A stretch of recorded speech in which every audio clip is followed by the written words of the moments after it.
text me. So enjoy the show.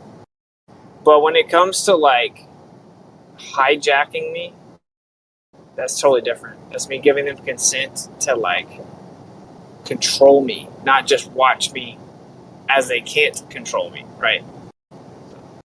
Speaking of hijacking, I have a challenger, Austin. Are you interested in a 1v1? Maybe. Oh, it's a worthy opponent, I promise. And answer your Can we put DMs, money? homie. I'm trying to get you Can we your put money. Can we put money on it? Not putting money on it. DMs where? Discord. Oh, the sea of Discord DMs. I Yeah, shall try to find you. I've been trying to get a hold of you, so. Anyway, Telegram I at got Witsit. Gamma here who wants to talk to you, so. Yeah. Like, he wants to debate me right now? Yeah. Dip. Go ahead and dip your toe in. I don't want to watch. Go ahead. Okay, just so you know, I got a few minutes. I've been driving for hours from Tennessee to Florida. So obviously when I get home, I'm home. Yep. Okay. All right. Go. What's up? Take it away. All right. So my claim is that high pressure can exist next to a high vacuum without a physical container. Okay. I can substantiate it with current fusion reactors and planned fusion reactors. No, those are in containers. Yeah, what is this, 2015? Yep, so I said Yeah. without a physical container in between them. There's a high pressure next to a high vacuum without a physical container in between them. Yeah, so that's cool. You don't seem to understand the argument, though. To have the pressure at all in the first place, you have to have a container. My claim, though. No, but that's my claim, though. So your claim isn't even rebutting my claim. That's my point. That's not how this works. My claim. No. I made a claim. You made a claim as if to imply it's contradictory to my position, but it is not, because my position is to have the pressure in the first place requires containment. Yes, you can use like electromagnetism to create a force that actually separates the pressure within the contained system. Of course you can do that. All right, so what your claim is that high vacuums can exist next to, the gas pressure that we have as long as there's a container around it. So space can exist in your flat Earth. No, as long as there is a force. So actually the pressure is sitting next to the magnetic field. Yep. So So there's space then. So you can have space? No, you have to have a contained system. And they claim that outer space is just this infinite vacuum that's endless. Yeah, so the container can just be really far away then?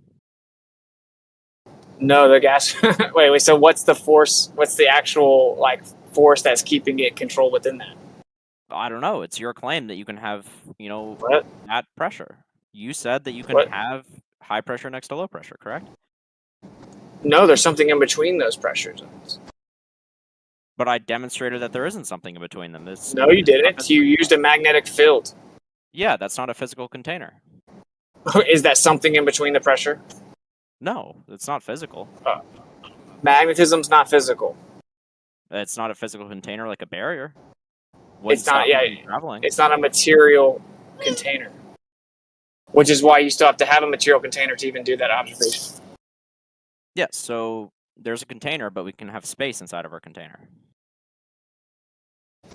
By space, you mean a vacuum? Yeah, sure. Not a pure vacuum, just a very low pressure environment, like a high vacuum. Yes, you can. Yes, that's right. You can create gradients in containers. Right, so we can have high vacuums in your container. In any container, you can have a gradient. And although, just to say high vacuum, I mean, dude, you have to have a proportionate force in relation to the pressure differential. So, you have to use a super strong magnetic field with just a little bit of pressure in a box, for example. So. Yeah, but what you're saying is so our position is what they claim exists is physically impossible. It doesn't fit. You've done nothing to change that. Well, what I've demonstrated is that space can exist, right, in your container? No, not as they say. Okay, that's fine. Not as they say, but that means I can still go to planets and stuff. Containers is really far away. Wait, just because you say so? What?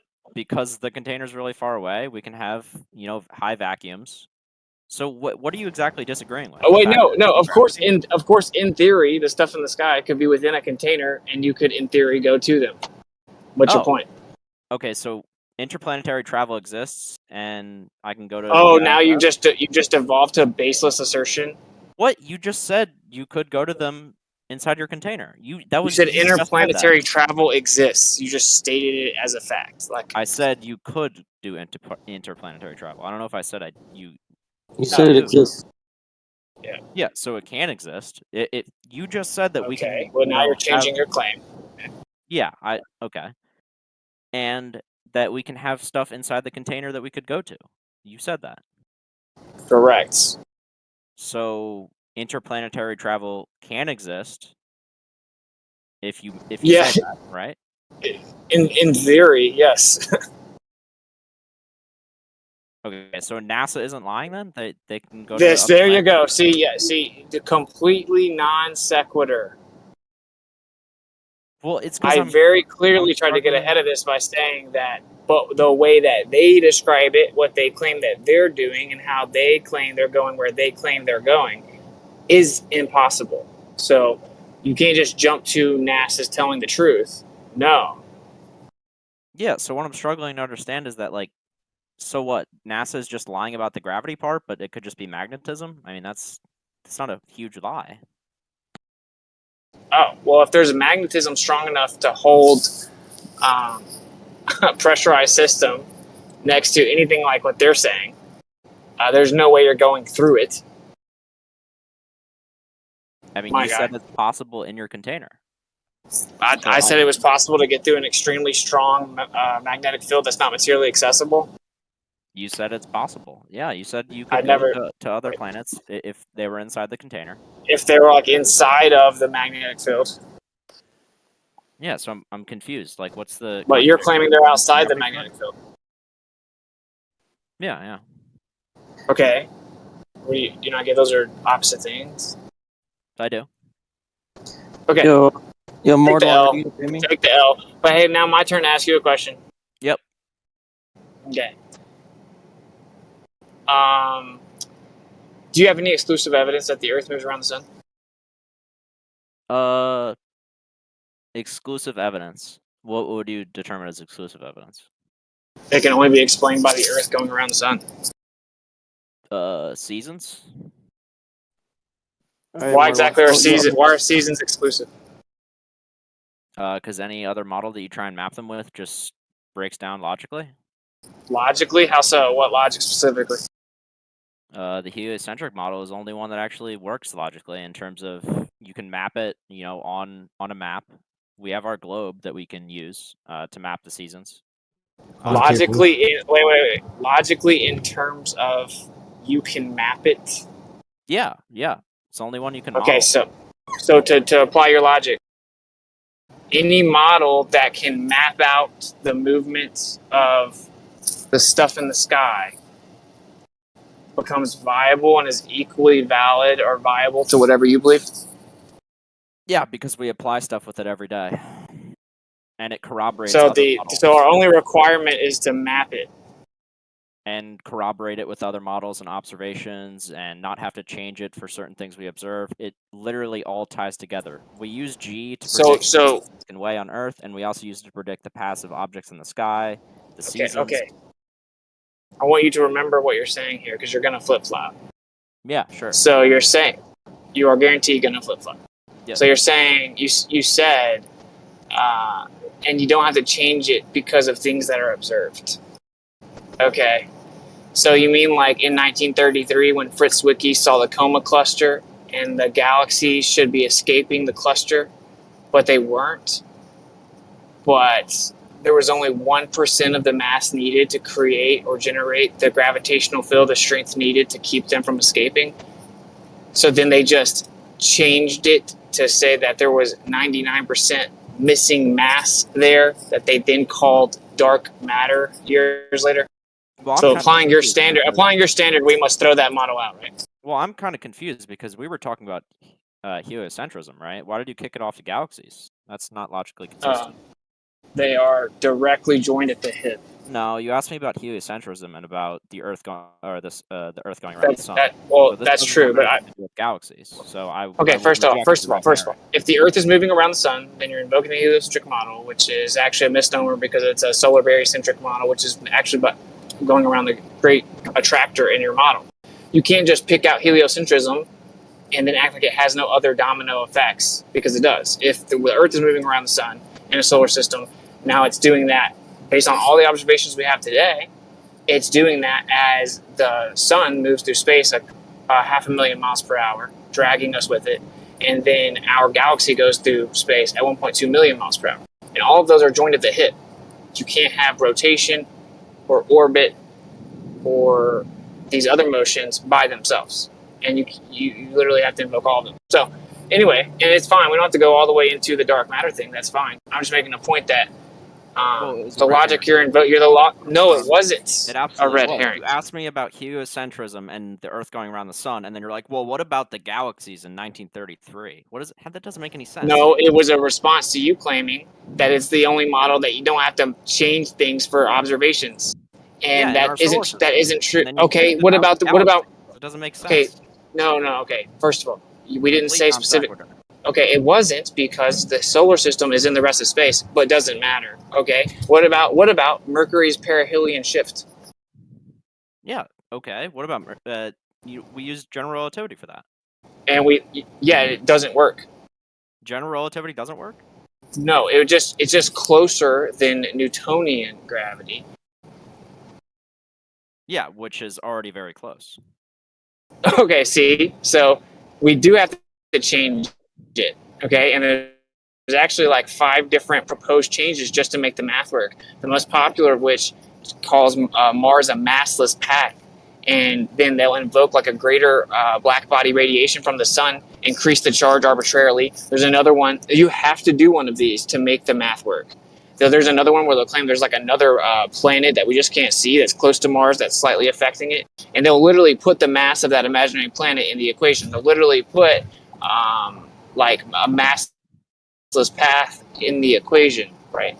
So yeah, even on a solar system scale, doesn't work. But let's just cut to the chase, to the meta here. Your idea, your base premise is wrong, and you conceded that if you can map it out and it matches the observations, then any other model would be equally valid. Okay, well, according to relativity, there's a kinematic equivalence anyway, and there is no debate about that. You can't debate that. So to quote Einstein, the struggle so violent in the days of Copernicus and Ptolemy would be rather quite meaningless, because it would just be a coordinate system preference. The two statements, the sun moves around the earth while the earth sits still, or the earth moves around the sun while the sun sits still,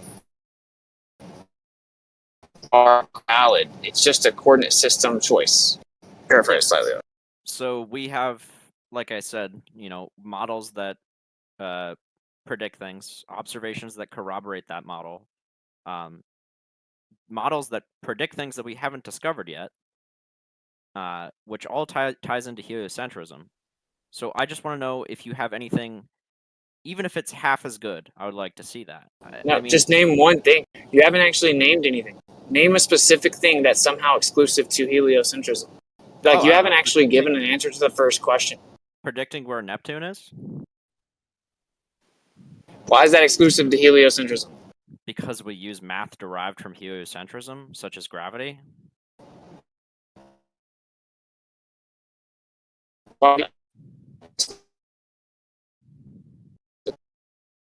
You're cutting out.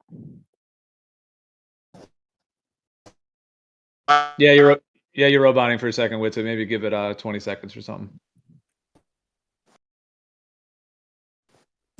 Mornwan, is this who you've been training? This isn't good. Get back to work. I've been training. What do you think? I got like a training camp, like the fucking Taliban or something? Yeah, dude. Like the Taliban. Nice. Bunch of like globe extremists up in the mountains of Afghanistan or something. You said it. Are you back? What's it? Hey, am I still roboting? No. No, you're good now. We heard that.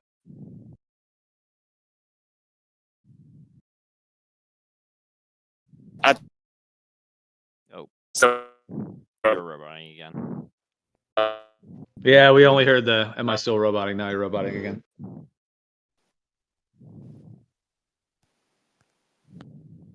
By the way, for as many people that want to debate Witsit, it's like, $500. It costs $500 to debate Witsit for an hour. At this point, people like lining up want to debate him. Yeah. That's a good business idea for him, actually. You gotta balance it though, right? Because he needs the content too. So he's saying you're that saying he'll I need a should couple minutes. allow people to book. I should allow people to book me to debate. That's actually a good idea.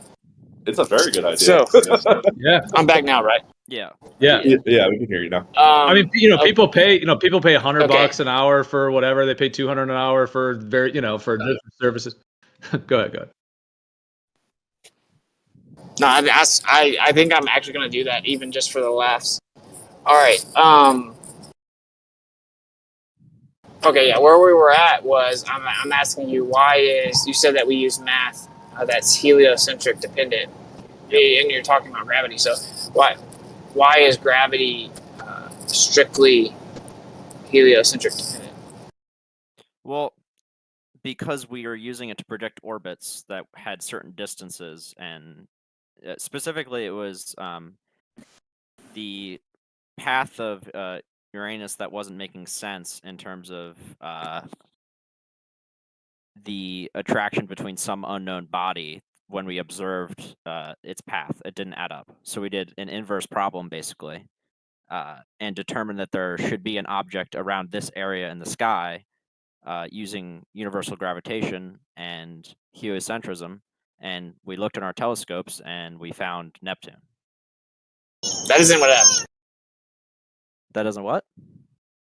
That's not what happened. So that's the story everyone likes to say, and that you've heard, obviously. But what actually happened was Neptune was spotted way before this alleged discovery. It was in different astronomical charts. Secondly, the person who supposedly discovered it, he himself thought that it must be a different planet because it was so off from the prediction. So this idea, that's just factually what happened. He said that he thought it was a different planet because it was multiple degrees off. Okay, so no proof of a flat Earth yet, Witsit. that's a relevant comment right now. But so just so you know, all that was Kepler's laws and the kinematics reverse engineered as a dynamic claim by Newton, where he throws mass in there and says, dude, I have no idea if this is right, and if it is right, God's doing it directly. And then on the final page, he said, all that being said, the Earth could be in the center, like Ptolemy's model, if you had a gravitation and an equal and opposite reaction akin to gravitation. So I'm assuming you're talking about Newtonian gravity. If you're invoking the alleged discovery of Neptune, you would have to be. And yeah, Newtonian gravity isn't exclusive to heliocentrism. Yeah, so what your claim is that it was discovered using Kepler's laws, and No.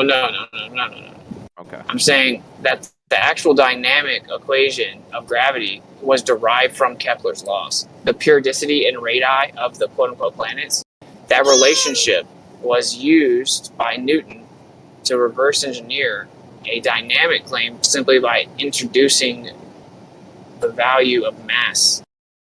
And he said, look, dude, I have no idea what's going on, blah, blah, blah. But here's a dynamic equation, basically, that came directly from Kepler. Which, it makes sense to do that because we know that Kepler had mapped them out, right, accurately. So did you know that? For example, if you begin to solve the equation, you're just going to cancel out the mass. You're just going to lose your dynamic force. You're just going to turn into a kinematic equation. Yeah, well, Kepler's laws don't have anything to do with universal gravitation. None of the laws have a G in any of it. You know that, right? Okay, I don't think you're understanding. Yes. Dude.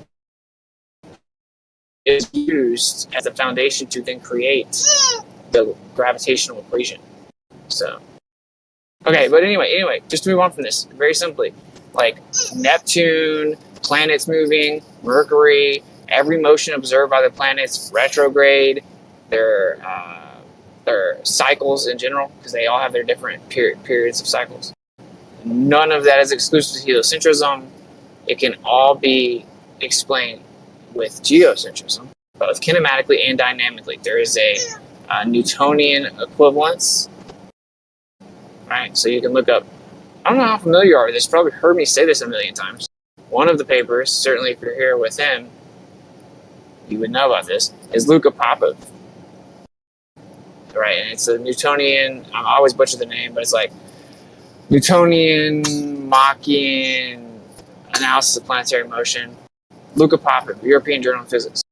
There's another dynamic equivalence explained in Relational Mechanics by Andre Assis, which is actually my favorite. And he uses a Lorentz mechanism.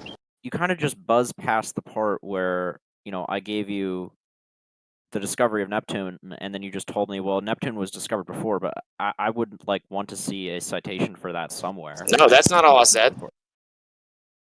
Well, I said, yeah, you just no. So now we're going. No, to I didn't. Without actually me having any evidence of what you're saying. No, I pointed out that your claim is patently false. How? The equation didn't actually. I already said this once. The equation didn't actually accurately predict the place it was observed. It was many degrees off. The person who is attributed to discovering it, he himself thought it must be a different planet. It was that far off. There were dozens of people making all kinds of different predictions as to where you would see one, and one of the guys got kind of close. And in fact, he was way off with his distances and masses. So that's a fake story. Fake story. So I would like to see a citation for that. And also... Okay, sure, I'm driving. All right, yeah. Yeah, Harvard professor breaks it down.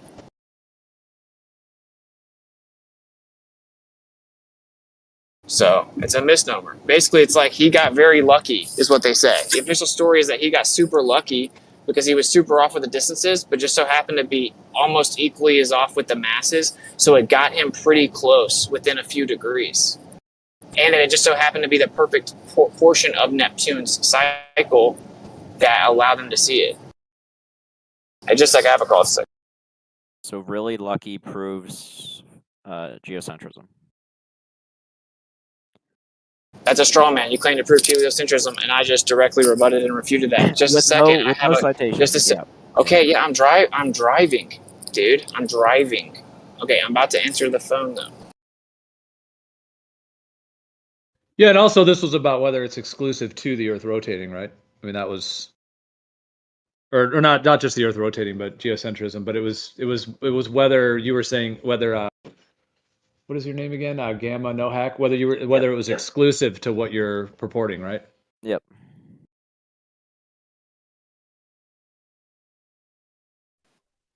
So if he's refuting that, then that would stand as is, right? And then you would have to rebut back. You know, if you had, in terms of it being exclusive, in terms of that particular assertion, right?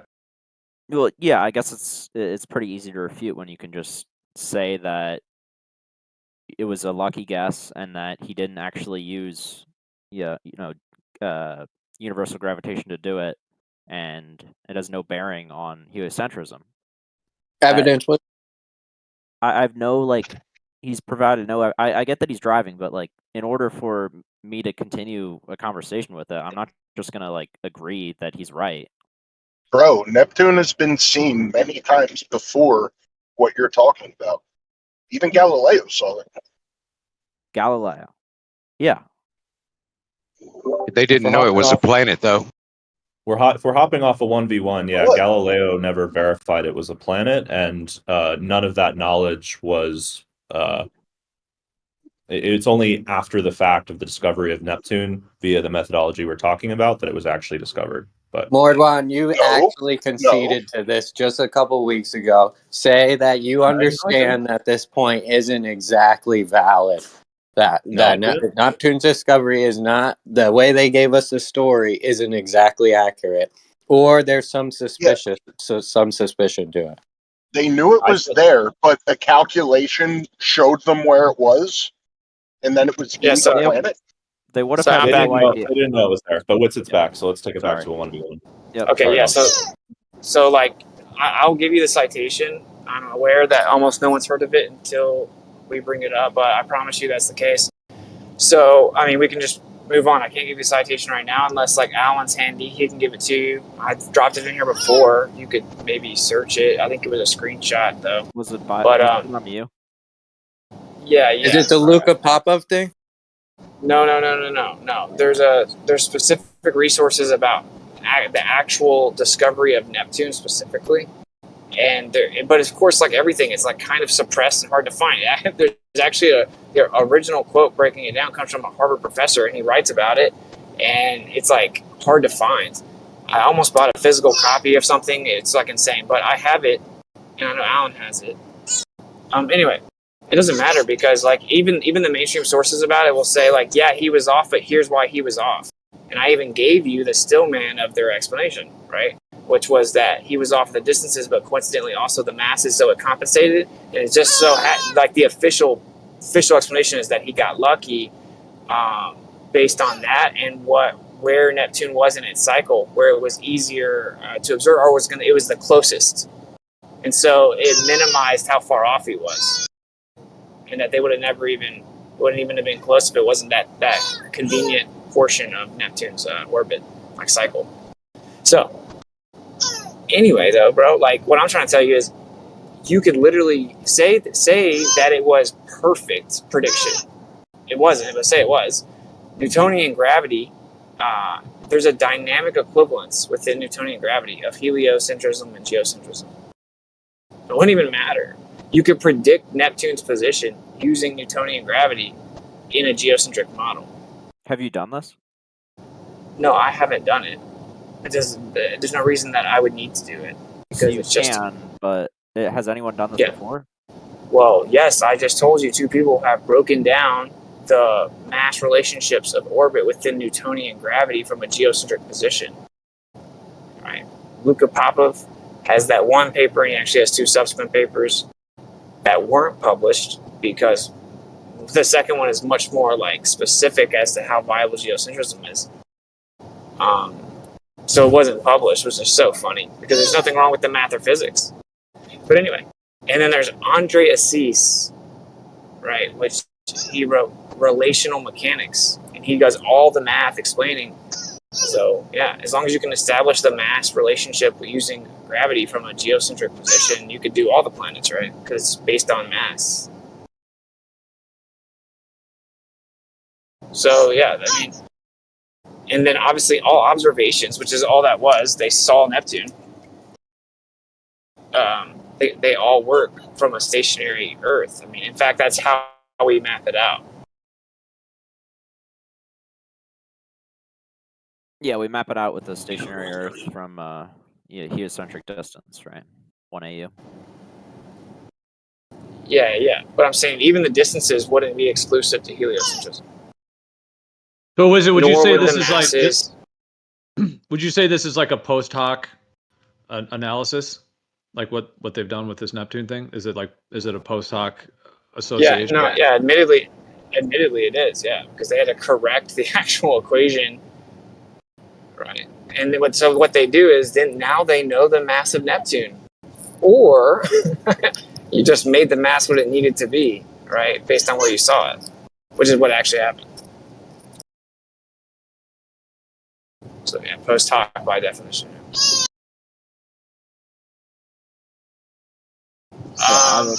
If you're ever able to send the citation for it, if you send it in here and pay me with it, I'd love to read it.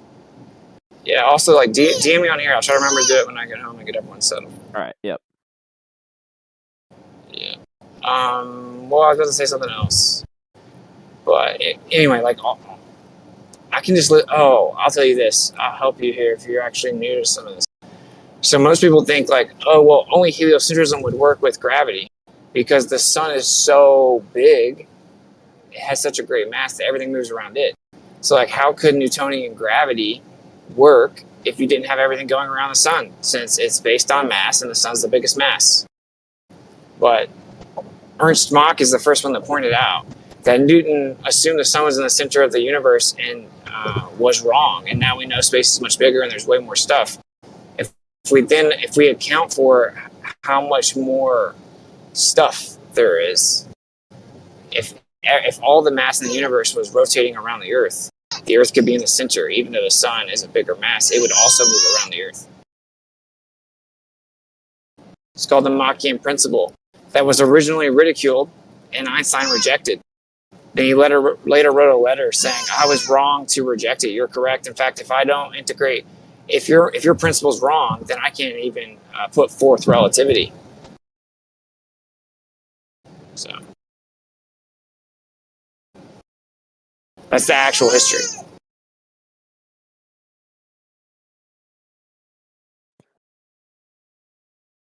All right, well. And of course, Newtonian gravity is not even accepted in your paradigm, and it's been thrown out. And now people use Einstein, and it also doesn't work either. It works better on the local scale because it was literally engineered to do so, which is why it's better with the perihelion shift as well. That's the closest they could get it, though. It's still off. So anyway, the heliocentric model doesn't work. In conclusion, the geocentric model doesn't need dark energy or dark matter. Your model needs dark energy to explain why it looks like we're in the center. But the geocentric model says it's because we're in the center. So actually, the geocentric model is superior to your model. It can actually do everything that you said, which is explain things without having to change them based on the observations, can actually map everything out, etc. The geocentric model can do that. The heliocentric model cannot. It has to ad hoc dark energy and dark matter. Yeah, you are aware that the equations for relativity just basically turn into Newton's equations when they reach very, very low proportions of the speed of light, right? Yeah, in certain scenarios you can get but it's not about that. It's about the claimed cause of what gets you there. And obviously in certain situations it's different because the Mercury's perihelion shift is different, for example. Yeah, but so why is Mercury's perihelion shift different in Newton and Einstein? Because they're off by a small amount. And when we're talking about astronomical bodies, small amounts transfer into large amounts. When we're talking about, kilometers per second over years and such, that's a large margin of error. So the math's not the same, though, right? Like, if the math can't be the same if it gives us different mathematical answers.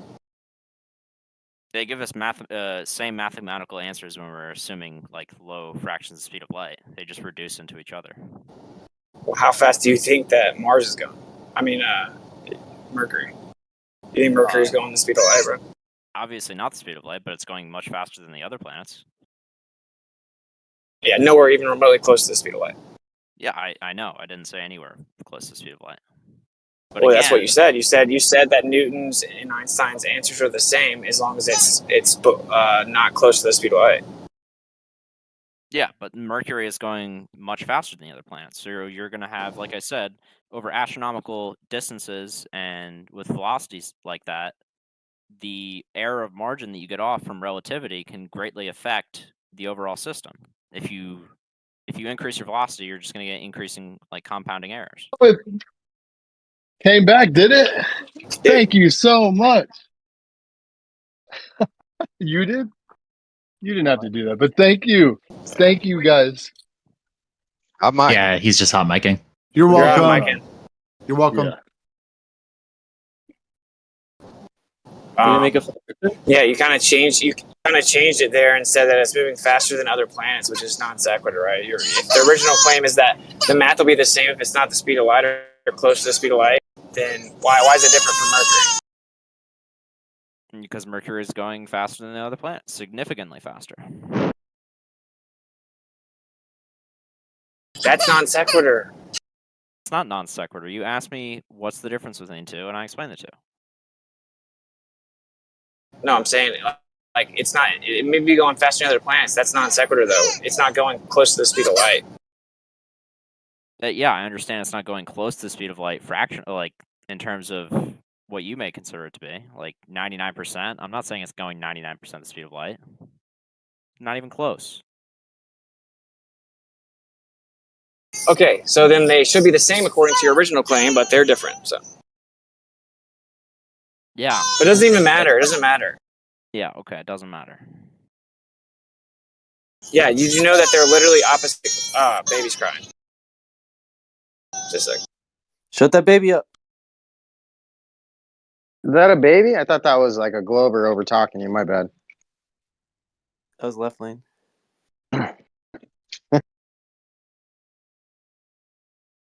Yeah, I don't think that baby believes in the globe. Yeah, it's like a globe child abuse. Oh.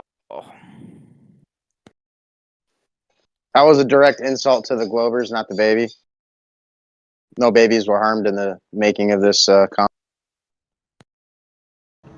That baby sounds cute. She was asleep. She's upset. You stupid Globers. She's crying.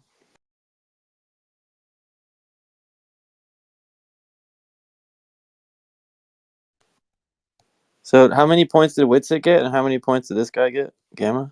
It's like I don't know. That's up to the judges to decide. 13-0 or something?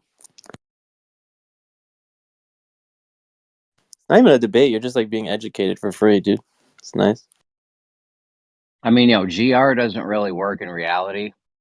If you think Newton's second law isn't real, I don't know. Are you guys in the middle of something right here? Or?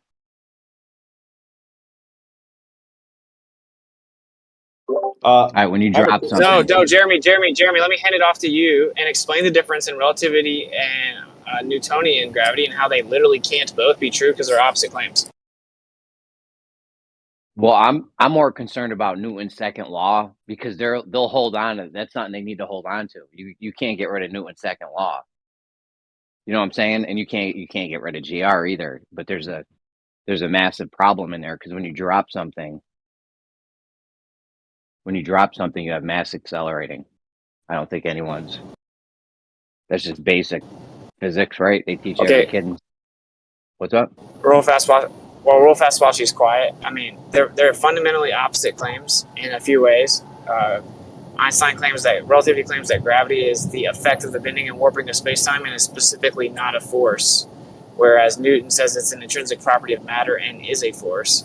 It doesn't have a time variable, thus the equation dictates that it's instantaneous, whereas Einstein actually accounts for time variable by changing it. And then Einstein said space is not absolute and fixed. Newton said it is. Oh, and one said there's an ether, one said there's not. Yeah, but the thing is, they'll throw that out. They'll be like, all right, Newton got the gravity part wrong. They can't throw out the second law, which you have a contradiction in with GR. You know what I'm saying? Like they need to hold on to Newton's second law. They can't just throw that out with Newton's thing of gravity idea.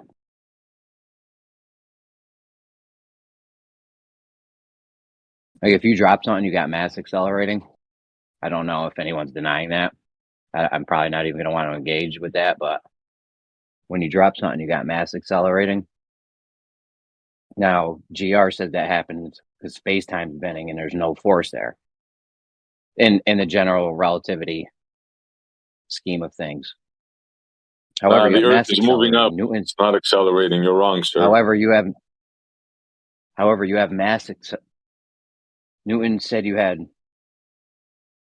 if mass accelerates, there will be a force. So now you have to put a force there. Like the math doesn't even work. No force. If that's a zero, that doesn't fit the second law. Like only one of those can be true. How about if the Earth is moving up and it's not accelerating down? Have you thought of that? That's a penalty. That's a penalty. Yeah, you're in the penalty box. That's it. On a globe, you can't have that though. So whatever. Not with a fixed radius. So it really doesn't even matter. That's what you call a sabbat, throwing in a boot a wrench into the machine. Did you say a bout or a boot? I'm not sure you're Canadian. Yeah, we don't even know what you're saying. The thing is, they're not going to throw out Newton's second law, and they can't have it with GR at the same time.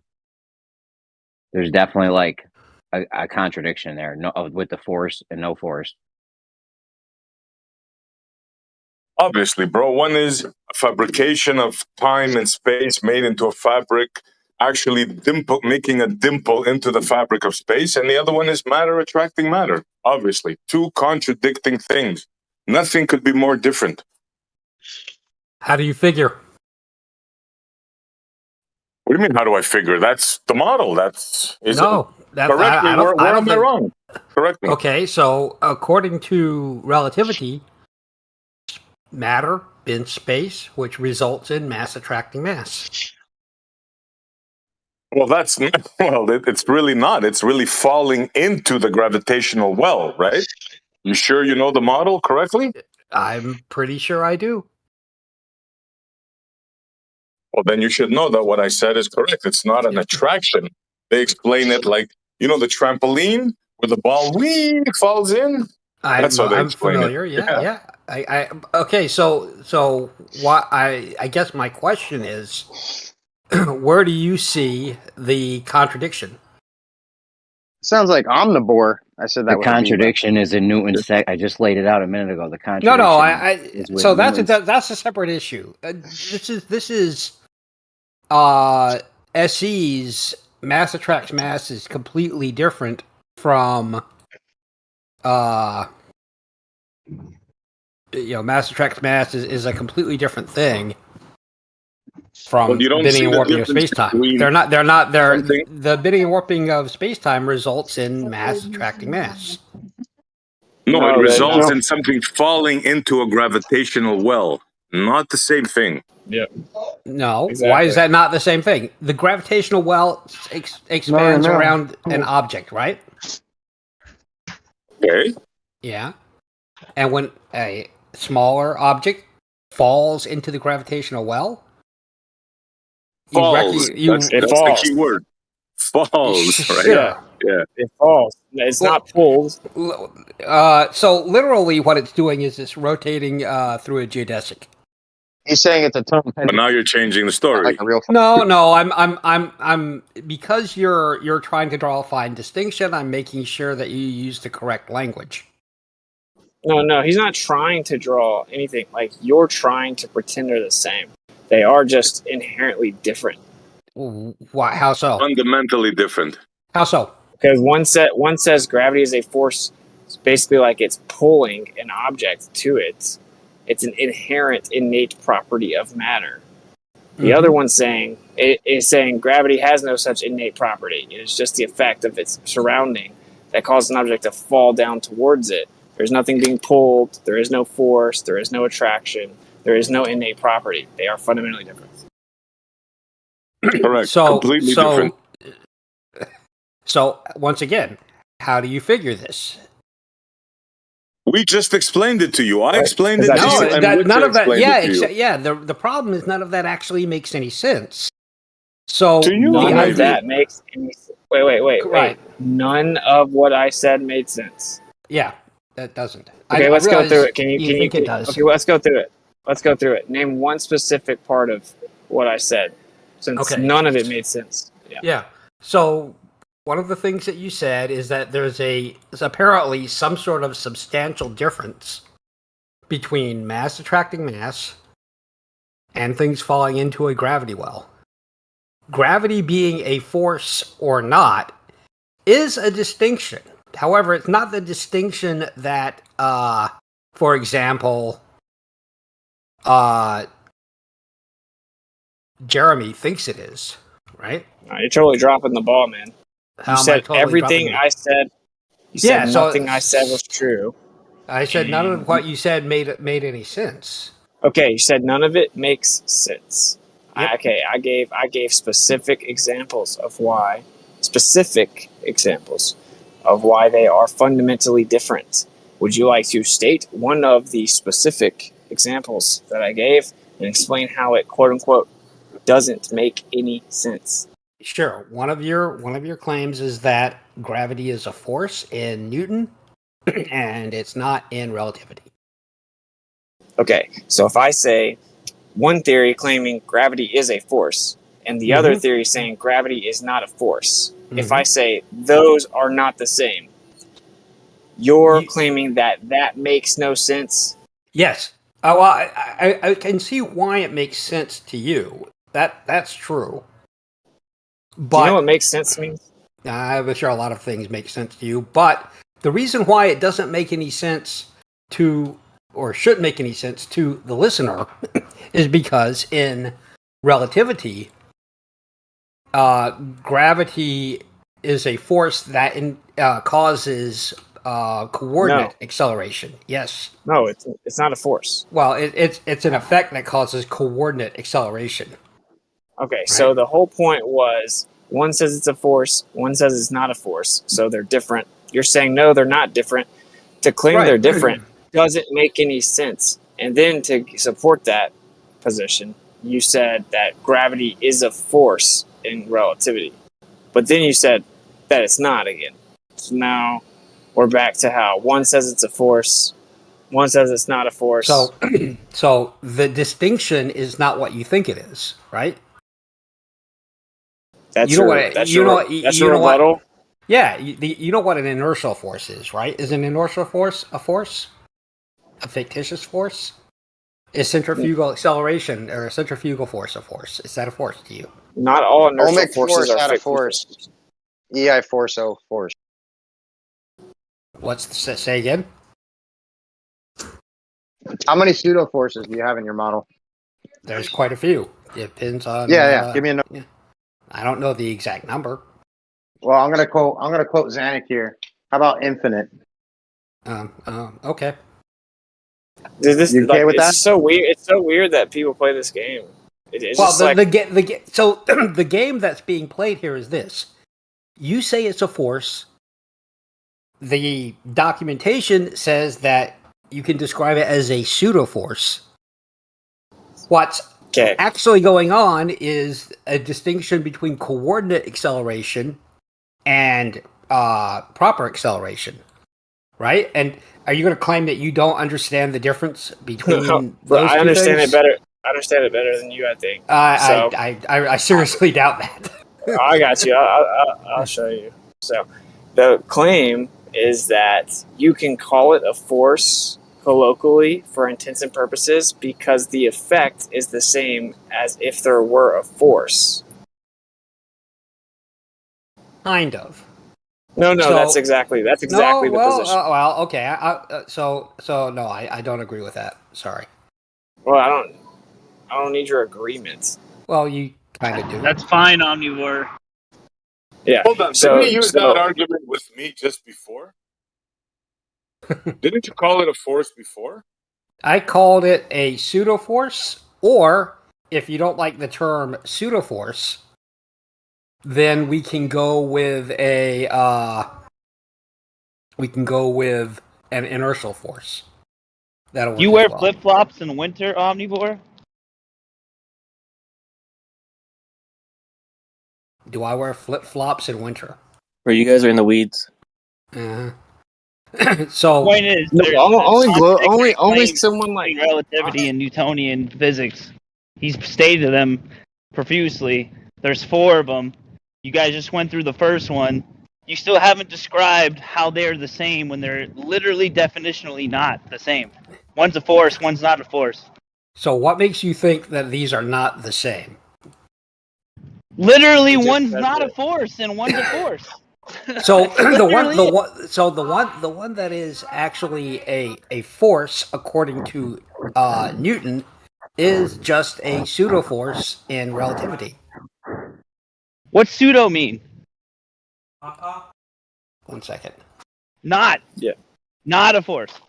Okay, cool. A gravitational well. I'm back. Pretending to be, even though it's not. I opened my mic to say something. Mm-hmm. So what pseudo means is that it's not a, if you will, proper force. You can call it, people have even called it, you'll like this, a fictitious force. How about calling it what you explain, how you explain it to children, falling down a well? Except that the well expands in all 3 directions, right? I'm so glad you said that. Yeah. Imagine a well going in all over the place. That's what they think gravity is. Yep. Yeah. Yeah, it's a nervous laugh. I get it, bro. It's because it's really a fantastical thing to believe. Like, isn't that the same kind of action that It's not a fantastical thing to believe. You see it with a spherical magnet. Hello? Am I muted on you? You just powered through Riggs. Go ahead, Riggs. Okay. Well, I was just going to say quickly, like, isn't that the same kind of action you'd expect from magnetism? Yeah, similar to magnetism. Yeah. So how do you differentiate it? How do you know it's not magnetism? Well, there's a couple of different ways. For one thing, it doesn't seem to repel. It only attracts, right? I mean, that's one key way. Yeah, that's one key way. I mean, maybe you've based your paradigm based on repel and attract, but we know that magnetism does both. Or on just attracting, but yeah, magnetically, some things are repelled by magnets, some aren't bothered, some are attracted. Right. You know, gravity is pretty consistent with all mass. Exactly. Can you guys stick to the 4 main differences between relativity and Newtonian gravity, please? Of course. Like, I know. What the hell is this? I think it's a really good point to bring up that, you know, a lot of people in this space, maybe even in this server listening to us right now, conflate gravity with electrostatics. We missed you, Omnivore. I know. I don't know a single literally a person in here non-sequitur. that would conflate that. Not a single person. Witsit, you want to bring this back on track if you want? You probably don't, but... No, I mean, that's all. It's like, one says gravity's a force, one says it's not. It's like if I pulled something in with a magnet, it was attracted to it, quote unquote, which is actually just acceleration to the null pressure, but you know what we call attraction, like a force pulling it in. You know, like I take a piece of metal and it gets pulled to the magnet. That's fundamentally different than me dropping an object and it just moving in the direction of the metal that hasn't been turned into a magnet yet, because there's like a well around it that guides it towards the magnet, because I could just put a rock there and it would do the same thing, because one has an actual property of a force, like an actual force, and one is just a coordinate system direction. It's a directional preference described in a coordinate system, as they're fundamentally not the same thing. And then the next part, obviously, was that gravity isn't, this is the most obvious one, gravity is an innate property of matter in Newtonian gravity. But in Einsteinian gravity, it is not. Gravity is just the effect of that matter inside of space-time, the fabric of space-time. It's specifically not an innate property. It is an innate property. It absolutely no, it's not. is. Do you know what innate means? I know what innate means. It means Define that all matter must have it. It is a required property of matter. No, define innate. That's what I just did. Intrinsic to. Yeah, there you go. Okay, can you define intrinsic? An organic part of, maybe?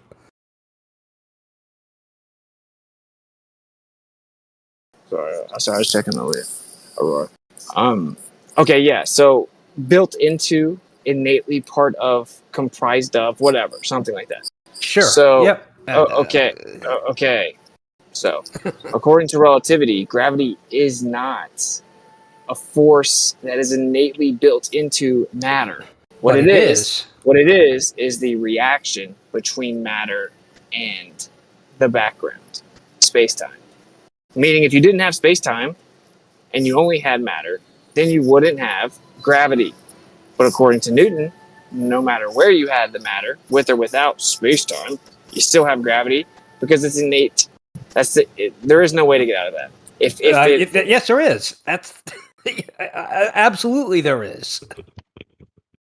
How can you have it without the fabric? Please elaborate. The reason it's easy to get out of. Go ahead.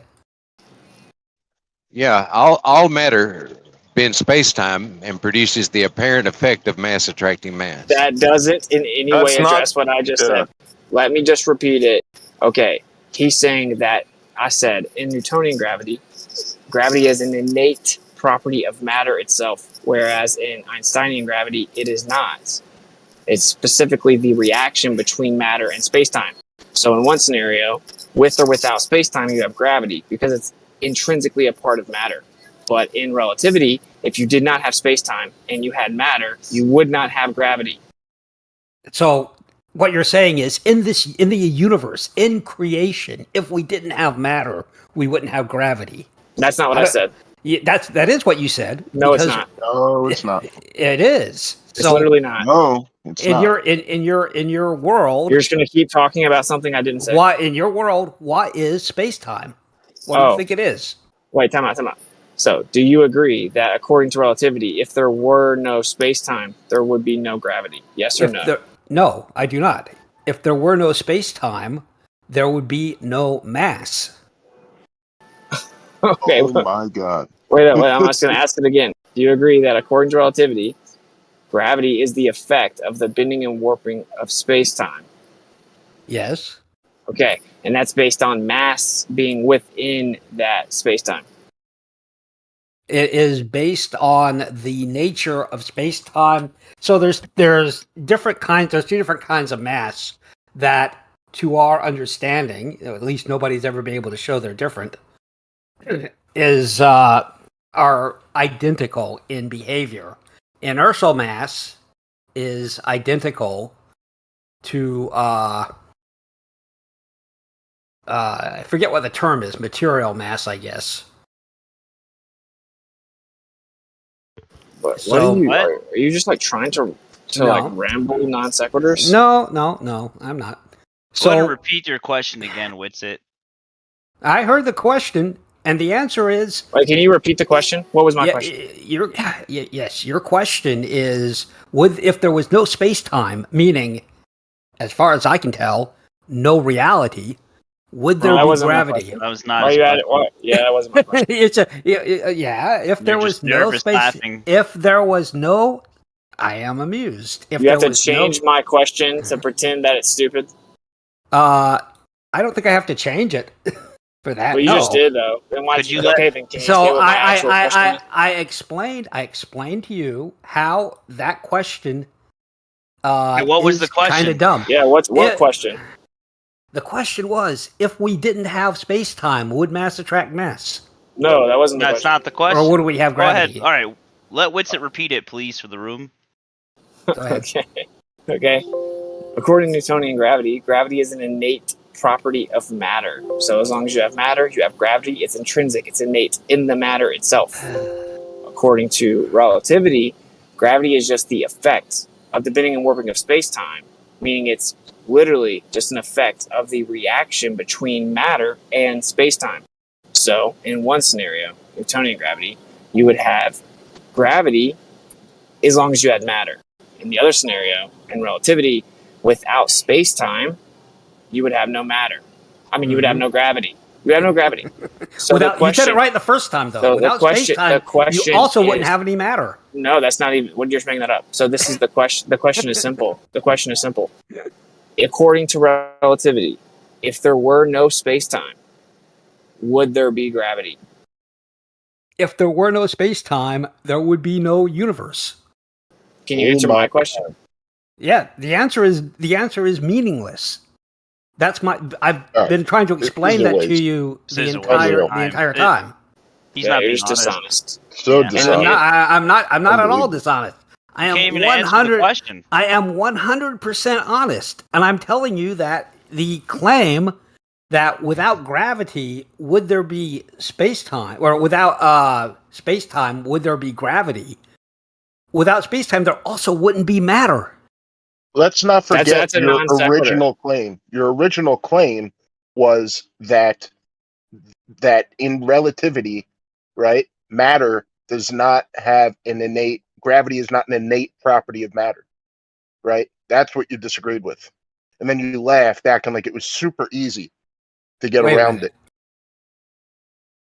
So, I think I agree that it's super easy to get around it.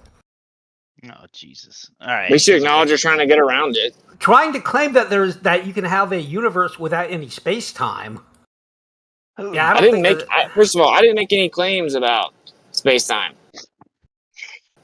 But we can still use Newton. We can still use Newton. Okay, just a second. Wait, Just a left second. lane. We can still use Newton. Okay, dude. The whole point is that Newton and Einstein's gravity are different, and so yeah, if you took away space time, you could still use Newton. I agree, but you couldn't still use Einstein, which was the whole point. They're fundamentally different. That's what he's trying to say, but look at what he's got to do in order to even try to make that case. He's got to say, well, if we didn't have space-time, which is, according to relativity, what the entire universe is made of. First of all, that's not what I have to do. I just thought it is even what you have to do. I thought even you couldn't be so overtly dishonest intellectually that you would obfuscate that question, because I could also just say it this simply. In one of them, there's only one constituent part required for gravity, and that is matter. In relativity, there are two constituent parts: matter and space-time. They are different. No, they're not. Okay, then you're just there's saying, There's No, a reason no, why. nuh-uh. There's a reason.